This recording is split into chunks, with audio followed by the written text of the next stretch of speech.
He was never my boyfriend, but he controlled my life for 10 years. He wasn't my boyfriend, never was, but he made sure I never felt single. His name was Travis, and we met in college during a brutal statistics class where no one knew what was going on except the two of us. We became friends fast, stayed up late cramming, went to coffee shops, walked each other home. We had that easy, intense, magnetic kind of connection that people always mistake for something more. Maybe that was the first red flag.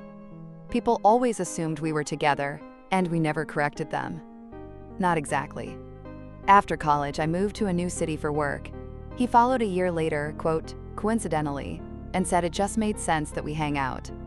So we did, every week, every event, every crisis, every hangover.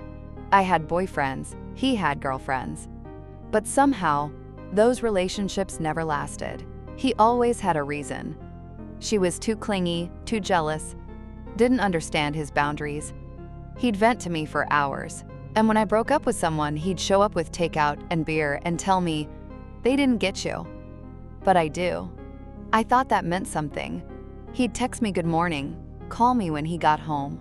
We'd go shopping together, sit too close on couches. We never slept together, not once.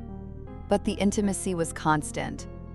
And I let it go on, year after year, like some unspoken agreement we'd both pretend didn't need definition. The truth is, I loved him, not in the way people write poems about, more like how you love a limb that's always been there. You don't question it until it starts to hurt. And it started to hurt the year I met Ryan. Ryan was kind, steady, and didn't play games. We fell into a real relationship. Weekends away, meeting families, shared calendars. The first time Travis met him, he was all smiles. Said he was happy for me. Then he stopped calling, started replying to texts 3 days late. When we did hang out, he'd make these sarcastic comments. "Bet Ryan's got an itinerary for your Friday night." Or, "Did he approve of that shirt?" Or, "Are you free to dress yourself now?"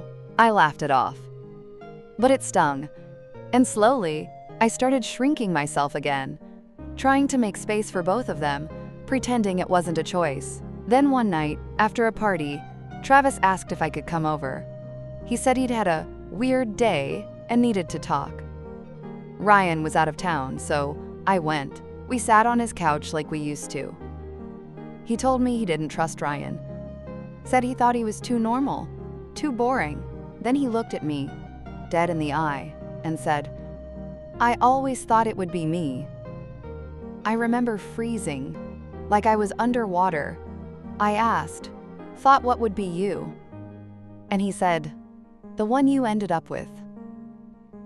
That was the moment I knew, not that he loved me, but that he liked the idea of owning me, of being the gravity I couldn't escape.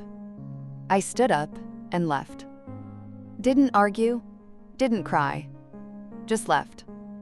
The next morning, I blocked his number, deleted his socials, took down every photo, every playlist, every little string he'd used to keep me tied to him.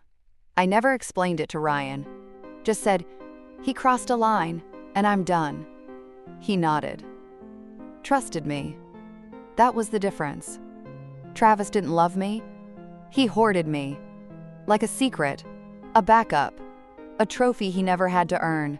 I spent years thinking I owed him loyalty for being there. But now I know, real friendship doesn't punish you for moving forward. Real love doesn't sulk in the doorway while you're trying to build a life. I'm 32 now, getting married this fall. And sometimes, in quiet moments, I still think of Travis. Not with longing, not even with anger, just a strange kind of grief, like mourning a version of yourself you finally let die. And honestly, I don't miss her either.